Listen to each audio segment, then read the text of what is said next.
le o mo le no ma te fi so tai fo ma le sunga ia ta se Salem Sam ia o lo pa ton no mai fo le tanto por klami Samoa ia le nei fo i veia so wan fa nga fi fi nga fa tala fa tu le sunga ta se le ta ma lo se fo ma ruia Ia, whaatala whātu ao te mari i le nei pui tai au e me se fwoi le whaafonga mai i le tātua tudu, lana mai mwanga, ia i le aso tūpoina, e wā whaatino ai i le wha moe moe o le tātua tunu o lo o taula ma taula i mai ei le fina ngalo ma mafo whaunga, ia i le whainga whifilinga o le tātua tunu, ia le nei pui tau sanga luafe, lua se funu ma le lima, whaatala whātu mari. le se fo ma ruia ta se sa tai mo le nga luenga o lo to fi tai tungai ia i le nei fo ia aso le aso mo mo nei o pa lo te mo mo ia o le nei fo tu sanga ma nei la fa tu i lo sunga ta se sa wa o le na ia inisi fo i o tūlanga. Ia ona ia il whata tanonga ma le official komisino whenga palo te nei tai au. Ia manisi fo le whata o tonga o tātou porklame mo le nei asu. After Murray, o le so le ua mai al tanto whaatararonga ma le komsino le ofiso whinga palota le so. O whamanino fo i ma whaata o tonisi o vaenga le whanga asolonga e te watu i le aso wharile. O le ua whaamautino mai o le aso wharile ia bo le so. A mai a ia whinga palota fo i e mai pre-polling ia bo le palota mua mua le whaatino i whale palota. Ia ona o mai umolele i tu tonu o tātou pusa palota e le whaita wina. E le whaita wina palota ia o le so. O whatu a ta lai whaata si ama pusa palota o le palota ao ao i le aso whareile. I onda whaitau whaata si lea i nei i le aso whareile. O le whaitau ngā mua mua lea e le whamawina le pe mauti no le whainu mera lea. O le tae au le aso to na ila le te tala ia pusa palota. Te tala ia pusa palota ia whaapitoa. Palota pre-polling. Ia matuuloa nga i matuanga i pusa palota fo i tu malo. Tuanga i pusa palota fo i lesa au mai el palota au le sofareli. Matola le i ma palota ia ila tu i palota atu i nei. Ia nga i sa la fai. On talai le ona tu whaawasenga lea, a mate lea songa fua, le whaitaunga halo ia le a mate le vaso atua, le whailoa le whenga kumsina. Ona e whaisi te tele o isi tu malo, e atua le aso le whaatino le whaitaunga. E le nsa whailo foi, o le whaitaunga. E whaasolo foi le arua ea, e no nofo whaile utusi e sui tau vao le tu malo. Ia e whaasolo solo ane lava le palota, le pepa palota, e pe o le anu le nei o le pepa palota.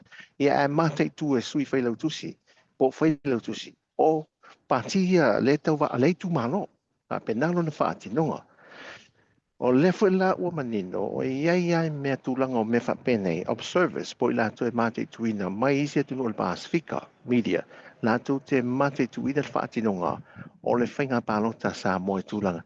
O le momoli le a whai ni whaale tonu po ni me toi whaale lei, e momoli le lato whautuanga, a ngai i le komsina ma le ofiso whainga palota, e mate e fo i le si whainga palota, e whapena fo, a whainga palota isi atu no le Pasifika, e i fo i tātou, i la tau ia vai masu sa mo e au e fatasi e fapena lavan fa solonga o finga masani a malo fatim klasi i finga mene i finga palota o le mai a tunisi o fate palota ile so le mai a ia va fai mo numero fa sa va tu sa mo ia va tu tato reports ta si do fa palota i palota fa apitoa e tele in ICV el to telo ilato e palota il palota mo mo e pe ona fa manino te lo o manino ia au fala il tulanga o ilato e palota mo mo o ilato e ma tu no mai tu palota le mai mo fa le fa sanga i tonu le hola le kalesia ia mal tanto official lo vai e dai tina ma tu na wat no ave to le fainga tala ia o lea e le o iese isi o le o whainga ruenga i whafo. E mata i tuina i lai lato, wa nisio lato e watu i tāwale, tāwale wha tāwale wale whai pua word jazz, no fo wha tāwale wale. E watu i lato ia, peitai, e wha si te pule mea, a lai loka le pāla i ele, tūla i ele, le awala fwai le toso ia no fo wha tāwale wale po le ram fwai lea. O nei vaenga lai e te taunta e wā ai ai, a wa e ono i ein tangata mātutua, i le aso le pālo tāo o las wharile. e latou te o mai a e fai tino latou palotai e le i restala pena le ato toa le la vea mai a i latou si dia male fafe wa le na o le afe i latou ia palotai le so so e le sa so pisi alo ringa la o isi latou u mai na palotai fafe pe siri atu le na restala e le i familieina o le tulafon e palotai le so le palotai mo o ringa la la ato o mai i e le asforele e fa tino le latou palota o nei vaenga ia foi le ua mai on tu avatu tu ala foi i le suiso upu o le officio le officio comissio fenga palota i le so si le sila ne ai a tatala fai tu ia ma fa ava no a wala i wa o me wa mana si e lato wa pa si o ma fale e fa tino fenga palota a luna fa fi tauli lo pe fori ga me ero i se sui o le officio o lo i fafo on nisi vaenga sa mata tu i le so o lo nga le leina pe ona reporting mail o whinga ruenga foi le sai i lai fale akta mo mo. Ese pe o le mele sa tu i pe lava i fontanga le autostala ma le officio whinga palota. Ma nino i o le wha maa manga. Mai le whenga inga sa sai nia po le MLU le sa sai nia le vā o le autostala po le Jaws. Ma le officio whinga palota. O palasi mai mita whaatūlanga ina, mai le se lau mita le mawhai e ona pu el tangata tu stala le ata, a ngai le whare pālota. I le 5 mita. Peita o le so, o mela ia le sa tau a nawe lava, e ese o information po whaamatalanga so ta inga, e mo moli ia ilanto e whainga aluenga, e le tio whalalo tau fi inisi, o malo le malo pe, o malo le malo le sa tau fia, ma le tato o whainga aluenga, e se taso whale pālota le tahau nei. E whaasa, la tau sisi a ile se lau mita mai le lua afe lus fumaltas. O nei o no winga la. O lea e le i malama la maa le malu le malo le. I whainga fōma whetuna inga o le tula a whono roa iai.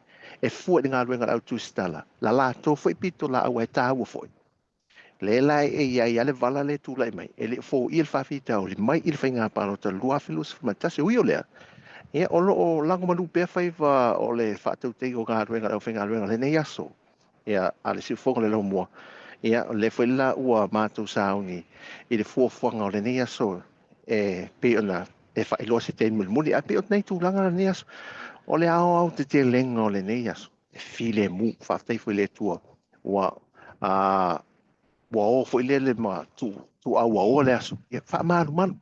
E fu pe fori la palasi timu ia ele ai to lai e tu langa le mana ia la le fanga so longo le matunga luenga ia pe nei reporti a mante o le dia so tatu te talo pe le tua ia e nga luenga le ngata lo fiso finga pa lota ma la finga luenga le komsina ia fa pena fo i malo le malo o i la to lo fa fo ina ta vale i uma tu fo i finga pa lota tu le main fa la veta tu ti le mo mi pe ma mo wese so i fo ia mi se foi ia le faenga pito la au i la tu ia le tu stala a nei le fale au tu e taula mai ai ia fai unga whainga pālota i le so male aso wharei le pālota au ko le ua whaatūlanga wa to tu a matana i nei wa pae ia lau mano whanga fo e whaatūlanga ia vaenga le au tu stala TV o le tio whaasala lau whafo masa mo nei e no whaatūlanga la tō lau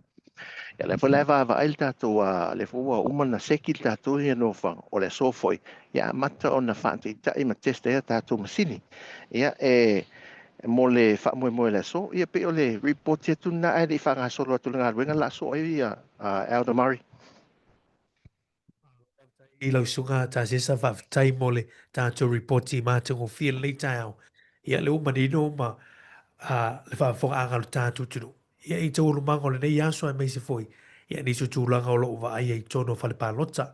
Le ue tā tāla fo i tūlanga o le whilo inga malo official le komisina whanga pālota tāo nei. Ia mā lo whawhtai.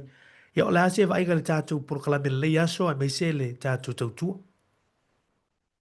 o le temi nei man fo fanga wel tato finga wenga o le avasai ia sina i tu la e se anga ile o finga wenga faisi na fa maro stino tu lo fa fo mel tato tunu e o le malo si fu nai avel ta vale ma fa lo lo e umine e na matu spiliki le luan tatu ta vale al tatu a au whengaruenga o le ala o le anga e leisi tatu tim e luan tatu tim o le anga i le tim mua anga i le atu ano amaa e fane palota uma fo i e fai palota fa apitoa le so mai nei report o la fu se va inga le nai tu o le ai va ingo fiu anga mal ta penanga o fal palo ta nai tu e a o la malisi va ingo le tim la anga ele tua ana sa nga fa solo tia ya ana foi ya pi dane la anga ele so wa pi o tonu o fal palo te le ta mai le tau o le te tele e ma fa tino i palo ta foi ya ale tato va ingo o le resta la mo le palo ta mo pe le panga solonga e tātou te fiso ta i pēla wala. E ma watu nei reporti whare pālota fui e leo whaati del pālota mo mole so. E ala sparili, e awane e misia. Mai mol tātou te nui whaasa lunga tu sao. E te maua umalawa i lunga o le tautua a le si fōle lau mua. E lona o fisa ma le au whinga runga. Mai i nei whare pālota i sa mo le pālota tele o le lua whilu se fulu ma le lima. E te maua o mai whaamtalang alu watu leo whainga.